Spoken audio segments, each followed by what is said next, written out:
Hello दोस्तों, मैं हूं राज और आप सभी का मेरे यूट्यूब से राज में से स्वागत है। दोस्तों आज है 8 जनवरी और डीआरडीओ सितंबर की फर्स्ट शिफ्ट हो चुकी है। उसके कुछ क्वेश्चन हमारे पास हैं, चले देखते हैं। पहले डाल डीआरडीओ होता है क्या? डीआरडीओ का फुल फॉर्म अगर होता है, देखिए डीआरडीओ होता है डिफेंस रिसर्च डेवलपमेंट ऑर्गेनाइजेशन, ठीक है। इसका जो इसमें पहला क्वेश्चन जो पूछा गया था, वन्य जीव संरक्षण अधिनियम, ये कब लागू किया था? वन्य जीव संरक्षण अधिनियम जो लागू हुआ था 1972 में हुआ था। उसके बाद कुछ और चीजें हैं, देखिए विक विविधता अधिनियम 2002 में लागू हुआ, पर्यावरण संरक्षण अधिनियम 1986, वायु का जो है प्रदूषण की रोकथाम और नियंत्रण अधिनियम 1981 में, वन संरक्षण अधिनियम, यहाँ पे देखिए वन्य जीव की सुरक्षा, वन्य उनका संरक्षण, यहाँ पे वन संरक्षण जंगल का संरक्षण अधिनियम 1980 में, जल रोकथाम और प्रदूषण नियंत्रण अधिनियम 1974 में लागू हुआ। अगली क्वेश्चन है विंबलडन ओपन खिताब किसने जीता? तो विंबलडन खिताब किसने जीता ये देखते हैं। नोवाक जोकोविच ने विंबलडन 2022 में के पुरुष सिंगल्स का खिताब जीता। रविवार को लंदन में खेले गए फाइनल मुकाबले में जोकोविच ने अंडर 9 नंबर 40 यानी निक किर्गियोस को इतना से मात दी और हराया। नोवाक जोकोविच का 7वीं बार जीता है विंबलडन। अच्छा, ये होता है ग्रैंड स्लैम होता है फ्रेंड। ग्रैंड स्लैम अगर पूछा जाए आपसे कितना होता है तो 4 होते हैं ग्रैंड स्लैम, ठीक है। एक यूएस यानी ठीक है अमेरिकन, दूसरा फ्रेंच यानी फ्रांस, ठीक है, तीसरा लंदन यानी ठीक है यूएस हो गया, फ्रांस हो गया, एक विंबलडन हो गया, ठीक है, और चौथा लंदन से ब्रिटेन का, ये 4 हो गए। अगली क्वेश्चन है महात्मा गांधी का आश्रम कहाँ है? तो महात्मा गांधी का जो आश्रम है, सत्याग्रह आश्रम की स्थापना महात्मा गांधी ने वर्ष 1915 में अहमदाबाद के पास कोचरब में की थी। बाद में 1917 में आश्रम को साबरमती में स्थानांतरित कर दिया गया। इसे साबरमती आश्रम के रूप में जाने लगा। इसके बाद साबरमती नदी के किनारे स्थानांतरित कर दिया गया। इसने भारतीय राजनीतिक परिदृश्य में गांधीवाद युग की शुरुआत की है। देखिए एक क्वेश्चन आया है कि मिरर में घड़ी का समय 12:30 दिख रहा है, तो रियल टाइम क्या होगा? दोस्तों ये क्वेश्चन बहुत सारे स्टूडेंट ने गलत बताया, मैं बताता हूँ। देखो आपका क्या कर रहा है, एक मिरर, मतलब मिरर क्या है, देखो आयना अगर दिख रहा है तो वास्तविक जो रियल टाइम होगा आप क्या करेंगे इसे ना 12 से, कभी भी अब सद याद रखिएगा, अगर मिरर से पूछा जाए तो आपको 12 से घटाना है। 12 से 12:30 तो नहीं घटा सकते, तो 12 को हटा देंगे, 30 घटा देंगे, यानी आंसर हमारा हो जाएगा कितना? 11:30, याद रखिएगा 11:30, ठीक है। कैसे अब देख लीजिए, मैं बता देता हूँ। अगर आप इस ठीक है जोड़िए इसको, 11 तो सही यानी 12 हो जाएगा। तो कभी भी मिरर में अगर पूछा जाए तो कुछ भी टाइम पूछा तो 12 से घटा दीजिए।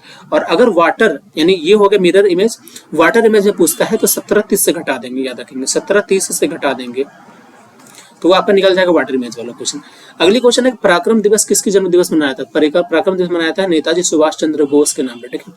भारत सरकार ने नेताजी सुभाष चंद्र बोस के दिन यानी 23 जनवरी को जिनका जन्म हुआ था हर साल पराक्रम दिवस के रूप में मनाएगी, ये उन्होंने कहा था। 23 जनवरी 1897 को ओडिशा के कटक में वकील जानकीनाथ बोस के घर में जन्मे नेताजी ने भारत के स्वतंत्रता आंदोलन में महत्वपूर्ण भूमिका निभाई थी। 18 अगस्त 1945 को ताइपे में एक विमान दुर्घटना में उनकी मृत्यु हो गई।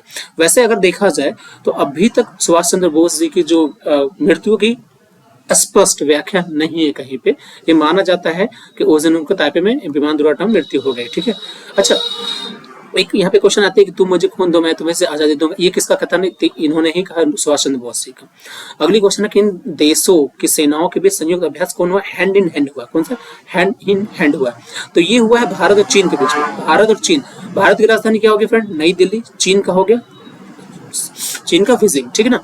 अच्छा, और इसके बाद चले कि अजय वॉरियर जो है भारत और यूनाइटेड किंगडम के बीच, संप्रति जो हुआ है भारत और बांग्लादेश के बीच, वज्र प्रहार भारत और अमेरिका, गरुड़ शक्ति भारत और इंडोनेशिया, सूर्य किरण भारत और Nepal, hand in hand exercise Bharat और चीन के बीच में, ठीक है।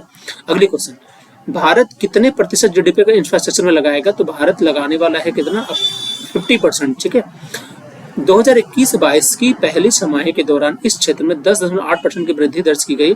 समग्र सेवा क्षेत्र में 8.2% की वृद्धि होने की उम्मीद है। एक क्वेश्चन आई थी, लोहे में जो जिंक की परत चढ़ाई जाती है वो क्या बन जाता है? इसको कहते हैं गैल्वेनाइजेशन या यह सबलेपन, ठीक है। जस्तीकरण लोहे या स्टील पर जस्ती की सुरक्षात्मक परत चढ़ाने की प्रक्रिया जिसे लोहे की जंग से बचाने के लिए किया था। क्रिस्टलीकरण का सबसे अधिक इस्तेमाल किया जाने वाला तरीका हॉट डीप गैल्वेनाइजेशन है, जिससे में लोहा या स्टील को पिघले हुए जैसे में डुबाया जाता है। अच्छा, ये अगर आपसे पूछा जाए कि जैसे लोहे में जंग क्यों लगती है, तो लोहे में जंग जो लगती है वो हवा के कारण से। आप किसी भी लोहा को बाहर में रख दीजिए, ठीक है, हवा में, देखिएगा कुछ दिन में उसमें जंग लग जाएगा, क्योंकि वो कहते हैं ना कि हवा O2 और नमी इसकी वजह से लगती है, ठीक है, इसकी वजह से। अगली क्वेश्चन है कि हेक्सा ब्लेड के दांतों के बीच की दूरी को क्या कहा जाता है? तो हेक्सा ब्लेड के जो दांत के बीच होते हैं उनकी दूरी को क्या कहते हैं? ये आसन्न दांतों के बीच की दूरी को ब्लेड के पिच के रूप में आता है। क्या है? ब्लेड के पिच के रूप में। पिच जो होती है 25 मिलीमीटर की लंबाई निश्चित होती है। हेक्सा फ्रेम का प्रयोग विभिन्न वर्गों की धातु को काटने के लिए एक ब्लेड के साथ किया जाता है और इसका निर्धारण ब्लेड के प्रकार और इसकी अधिकतम लंबाई द्वारा निश्चित किया जाता है, जिसे बदला जा सकता है। ठीक है दोस्तों, ये हमारे हैं डीआरडीओ के फर्स्ट क्वेश्चन। इसके बाद जैसे जैसे क्वेश्चन आएगा मैं आपको बताते जाऊंगा। ओके, मिलता है नेक्स्ट वीडियो, तब तक के लिए बाय बाय, थैंक यू। और जिसको इनका इसका पीडीएफ चाहिए और जिसको और आगे की वीडियो चाहिए वो लगा इस मेरे चैनल को सब्सक्राइब कर दे और साथ साथ जो बेल आइकन का बटन होता है उसे ऑन करना ना भूले ताकि आपके पास हमारे वीडियो सबसे पहले जाए। Okay, bye.